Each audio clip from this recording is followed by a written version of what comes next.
Bruce Matari. I also happen to be your county commissioner. And first of all, just thank you so much for coming out tonight. Like I said earlier, the attendance is overwhelming, and it's so nice to see so many people come out to hear what's going to be discussed tonight in this town hall. Well, I was going to introduce you first because that's you're the main event. So what I'd like to do is introduce to you, he's a person that I've known for many years. I have family that's in law enforcement, but when I first met this individual, I realized that he was very different. Very different person, listened, genuinely cared about the community, and at that time he was running for sheriff. But the one thing that he was most involved in was working with the community and really listening to people. And so I'd like you all to give a really warm welcome to our sheriff, Robert Norris.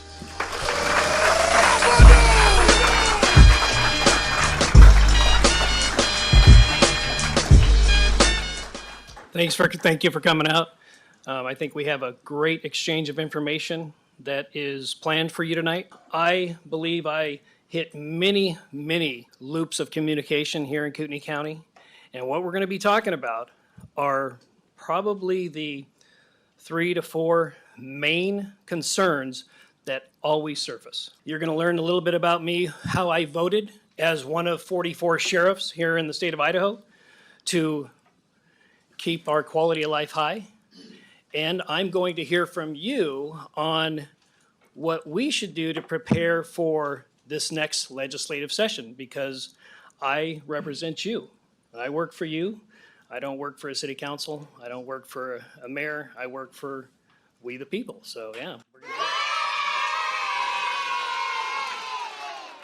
We're going to go ahead and move on. The next section here is to discuss about an active shooter and what the response will be. So here's Sheriff Robert Norris.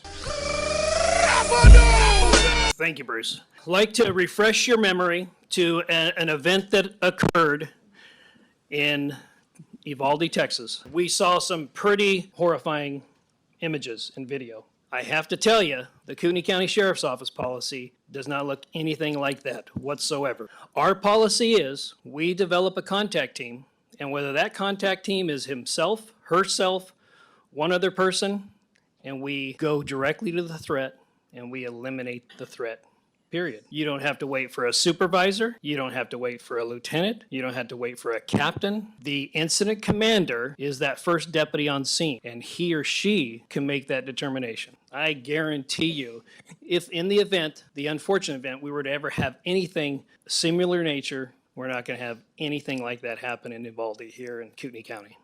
So.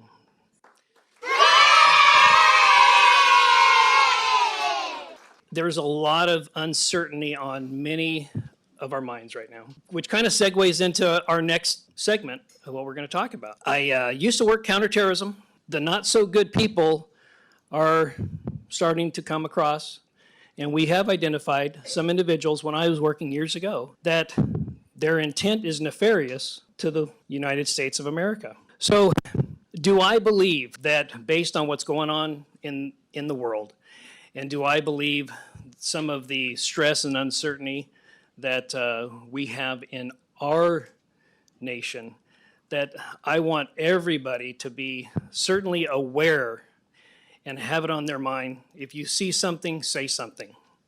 So one of the bigger subjects that I receive out in this community, illegal immigration.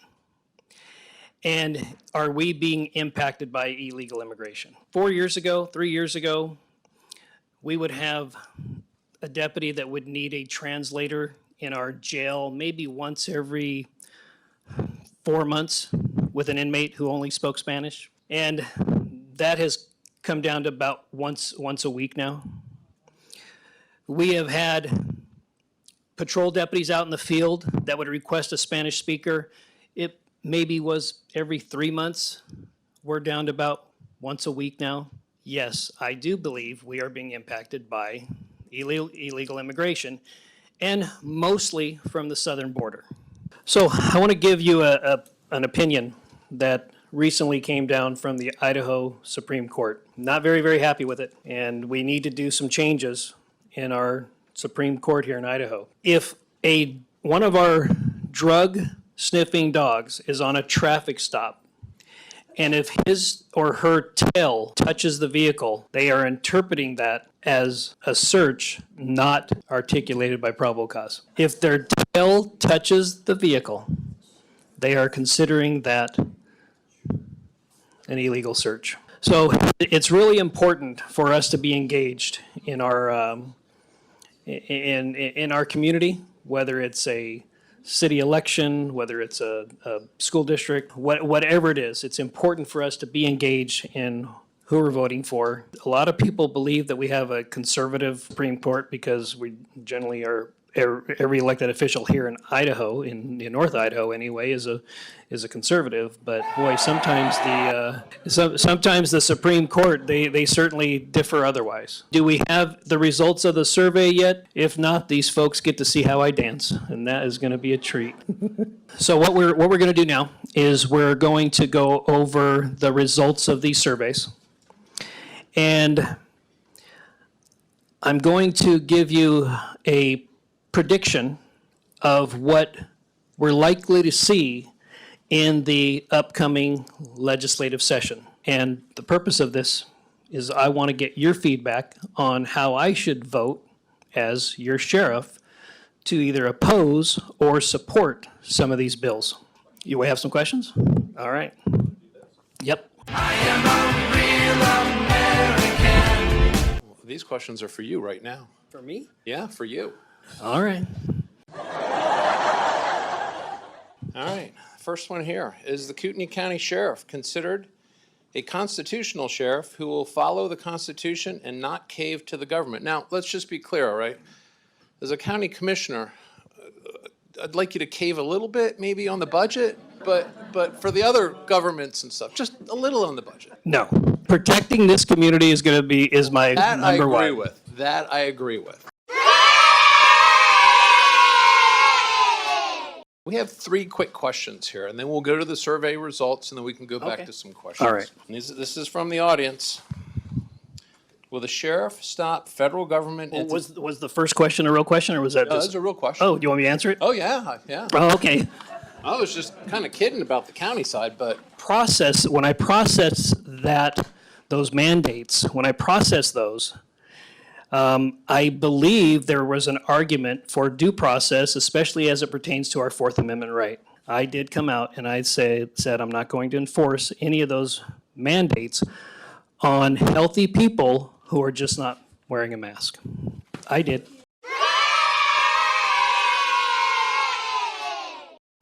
I also have come out and I have also said that I am not going to enforce any Second Amendment restrictions whatsoever. I'm not going to criminalize. Go ahead.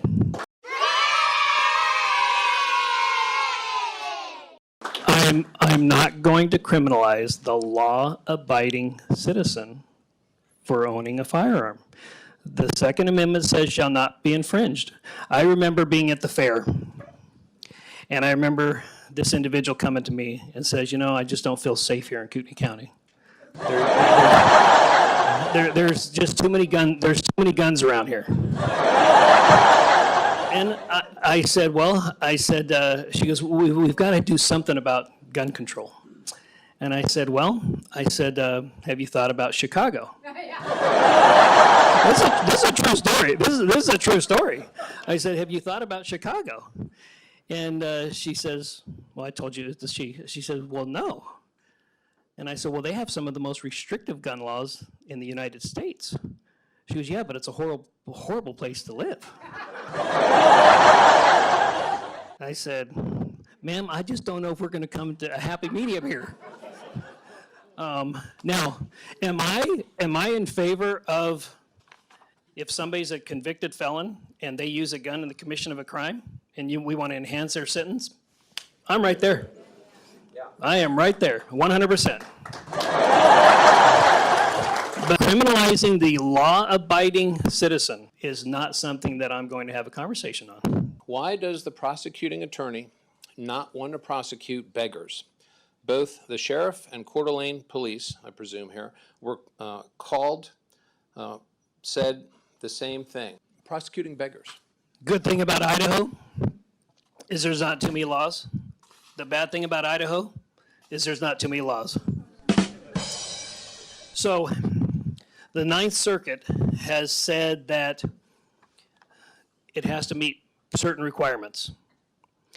And I'm speaking out of, for somebody else. I'm be speaking for the city of Coeur d'Alene. The city of Coeur d'Alene does have an ordinance that prevents it. But they have to have amplified music in addition to, so we see the individuals at Costco, and there's a little of an amplifier, there's a speaker there. So that is what, once they plug in the speaker, that's against the law. But if they don't plug in the speaker, you can solicit money or an alm in the state of Idaho. There's no law against it. We do have Jordan Redmond here. Jordan, raise your hand. He's one of our legislators. Do we have any other legislators here?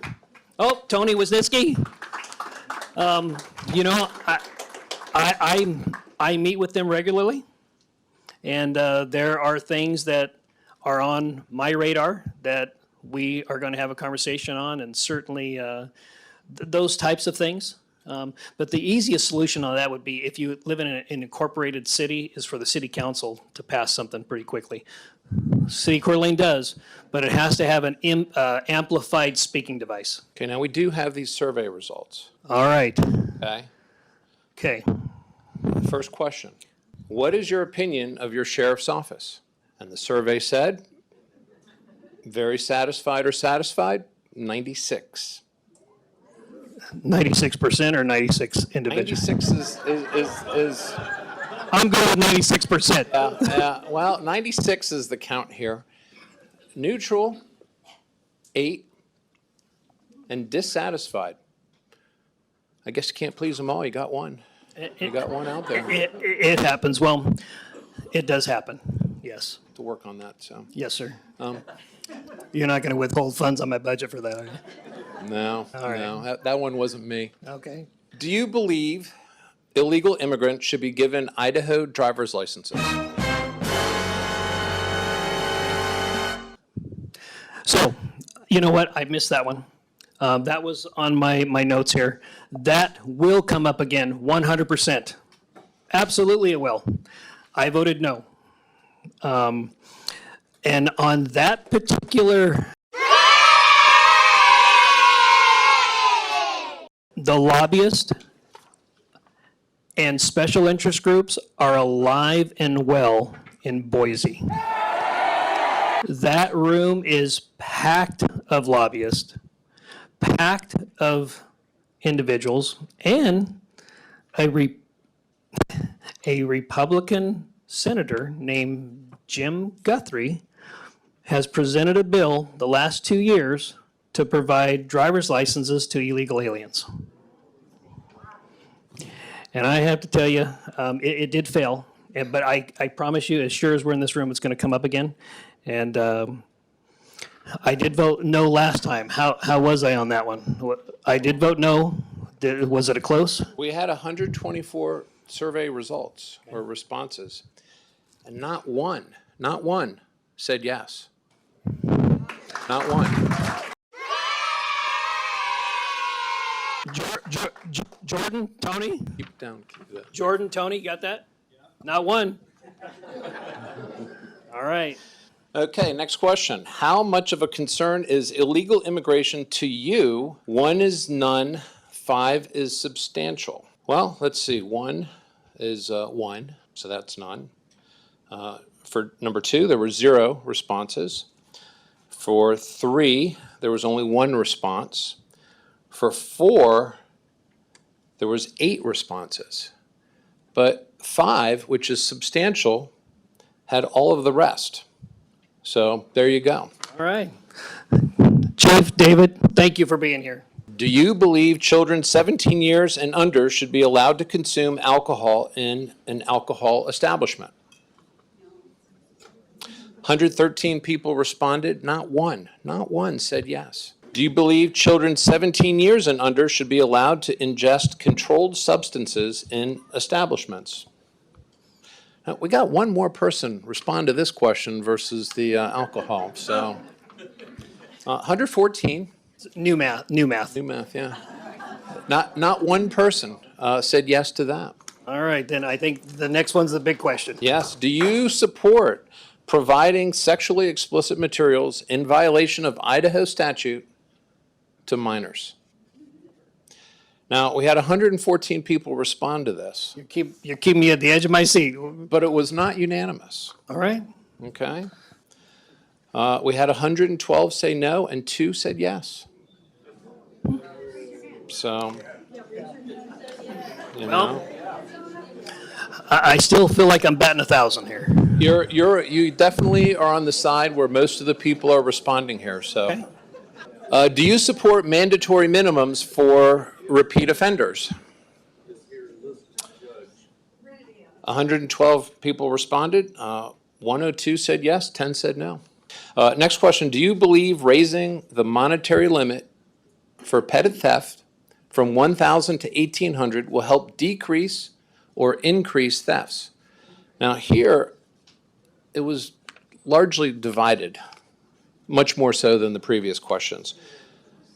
Out of 103 responses, 41 said decrease and 62 said increase. Okay. What are your thoughts? A skewed question? A skewed question? All right. All right. Well, All right. that's fair, because it could be a little bit confusing. So why don't you tell the folks your thoughts on that question and what you've seen? Yeah, we went through it pretty good, and a vast majority of them do support mandatory minimums. Yeah. Yeah. Okay. Can I tell you why this mandatory minimums is coming up? There's another special interest group that's down in Boise, and they have an individual who's a family member of a large grocery chain that has gone awry. So he is looking at a minimum sentence because he falls under the trafficking where I said there is a mandatory minimum. So I'm not going to name the grocery store, but the initials are Albertsons. just to let you know, they are paying lobbyists from out of state to come and remove the mandatory minimum for the drug trafficking. So here's the last question. What are your concerns or priorities? Now, this is from you, the audience. And those topics were crime, traffic, social issues, illegal immigration, and gun rights. It's interesting what the number one issue is here. You have me at the edge of my seat once again. Okay. All right. You ready? I'm ready. All right. Illegal immigration. Oh. You know, as far away as we are from the border down south, it's the number one issue. And, we talk about this. What is the definition of a community? It's the people that are in it, right? The people are what define this community, not the lakes, not the mountains, it's the people. And so when you have so many people coming into a community too quickly, it changes the community. And that's what we're seeing now in our country. And so I can see why people have such a concern about that. It's interesting because the last town hall, I think guns, securing our Second Amendment right, I think was the first one. Where's that one fall? It's number 2. Okay. All right. It's number 2. So, and I think it's fair to say that you see certainly some of the folks in that little state known as Washington, D.C. They think it's a state. They treat it like a state. But they keep talking about trying to figure out ways to get guns out of people's hands. They always seem to do the law-abiding ones. and Yes. They don't want to have a conversation on the criminal element that has Yes. guns. So number 3 is crime. Okay. And what would you say is the number one driver for crime in the community? Well, I've only done this for 33 years. But I have to tell you, Tell us anyhow. I have to tell you, the number one driver of crime is substance abuse. Substance abuse, 100%. Yeah, of the 515 inmates that we currently have, when I should be at 361, generally, the nexus to why they steal, why they rob, why they assault, generally, it's a substance abuse or some or other affliction. But that's generally, if we could solve that, we could solve a lot of our problems. That's been my experience, substance abuse. Number 4 was traffic. And I think we all know that growth is one of the larger drivers for traffic. Would you say growth plays a role in the crime as well, overall? Only 100%. Only? Only 100%. Yeah, no, absolutely. We're just growing too fast, folks. I have to tell you, we're just growing too fast. Every infrastructure sector that we have is stressed, whether it's schools, whether it's hospitals and medical facilities. Every single one of them is stressed because we're growing too fast. Traffic, yeah, that's 100%. Do you mind if I just make a quick comment about the budget and the justice services and what that draws? As long as you say and remind people that justice services, especially with the sheriff's office, is a 24-hour operation. As long as you say that, then I'm okay with So it. crime doesn't take a break on the weekends, doesn't take a break at night. Nope. Look at Brett, my undersheriff Brett Nelson. Come on out. Yeah. So crime does not take a day off, No, it doesn't. nor does it know normal hours. And that is true. You run basically a small city at the jail. And so, folks, out of a $110 million county budget, and I'm not including solid waste, that's its own separate entity, but out of $110 million, 2/3 of that budget goes towards criminal justice services. That includes juvenile detention, the sheriff's office, prosecutor's office, public defender, everything. It's very expensive to run that. So property, that comes out to about 72 million. Property taxes covers about 53, 54 million. So it doesn't even cover the justice services. You know, I'm, as you may or may not know, I've had conversations with incorporated cities here in Kootenai County. And I have told some of them that your model for law enforcement cannot be sustained. It simply cannot be sustained. And when I explained to them that, well, law enforcement is a 168-hour work week, and they look at me like, well, why is that? The reception at City Hall is a 40-hour work week. Why? And then I have to explain that, well, you know, it's a 24/7 operation. It's a 168-hour work week. Plus you have fringe benefit time in there, and the fringe benefit time has to be covered by another deputy sheriff. I can't just leave the patrol car vacant because there's no what we call backfill. And then the jail is the same way. And then the 5th issue, the lowest one on the totem pole, if you will, is social issues. So I'll run through that again. Illegal immigration is number 1, gun rights is number 2, crime is number 3, traffic is number 4, and last is social issues. All right. So, And I'd just like to reiterate that I do value those surveys, and I will share those with our legislators, meeting with them Monday. So I will absolutely do that. okay, so we have some more questions. That one I want to ask you. Yeah. You want to ask me that one first? I want to. Well, I've asked you a few. I want to ask you this one. You know, and this is from the audience. I sure. Okay. Because it came from the audience, I'll answer. Okay, and you know, just reiterate, you know, the opinion of the sheriff's office. Only one was dissatisfied with you.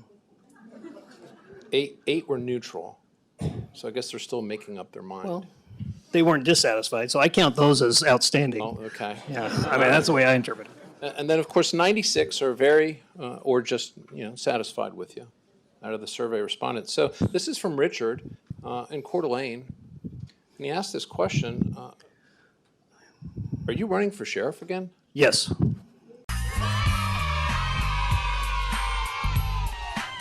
Well, it's nice to see you got all this support, so that satisfaction is showing here. All right.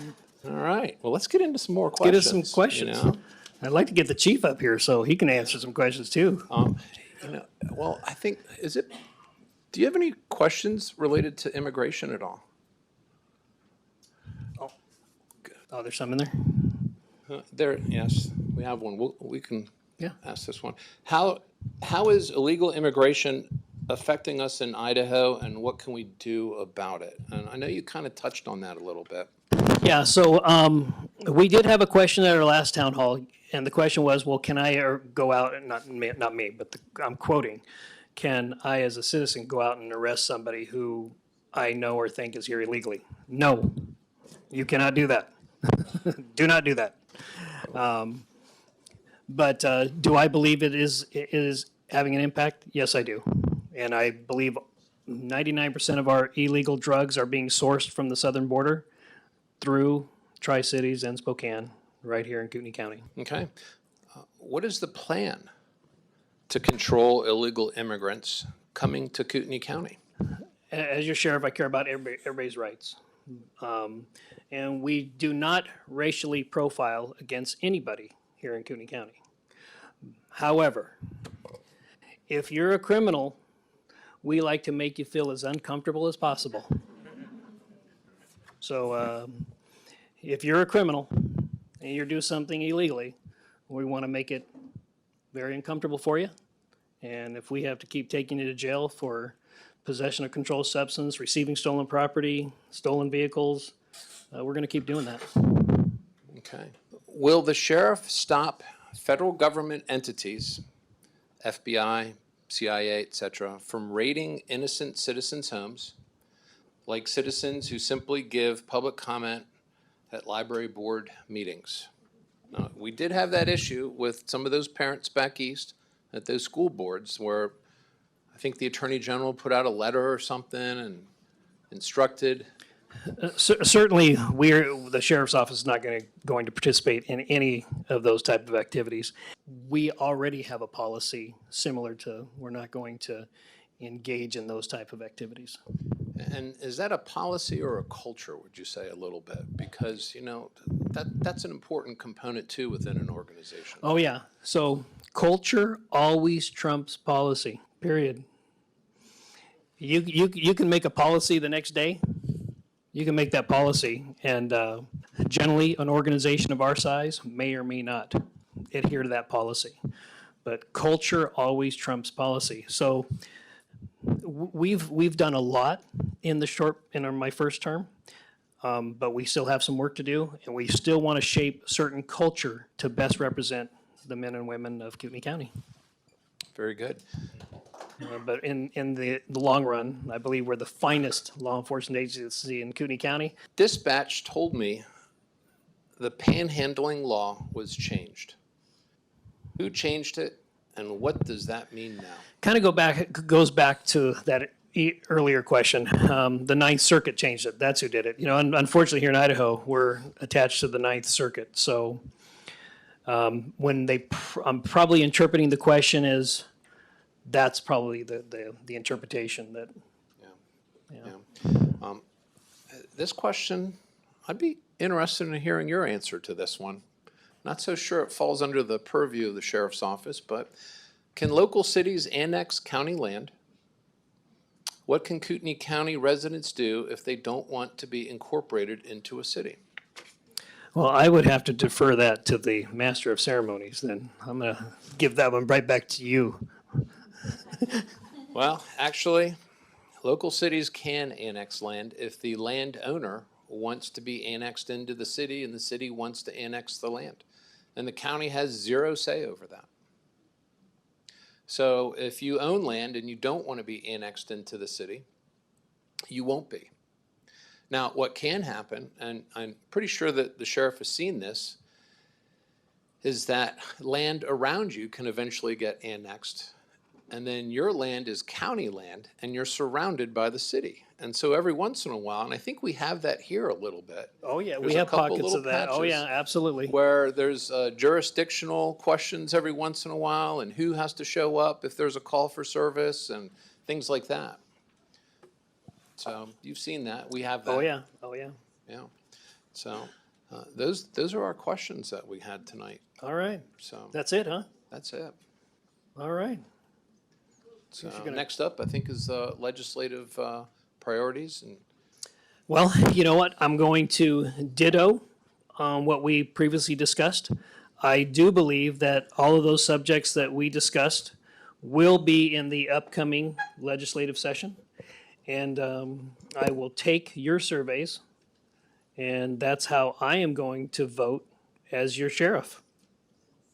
Yeah, first of all, thank you. Thank you for putting this together. Thank you all for coming out tonight. I certainly hope that it was informative to some degree, that you walked out of here tonight with just a little bit of extra information of understanding how something works or what's more important or how your sheriff thinks. And y'all have a great evening, and thank you, Sheriff Norris. Thank you very much. Thank you. So have you ever felt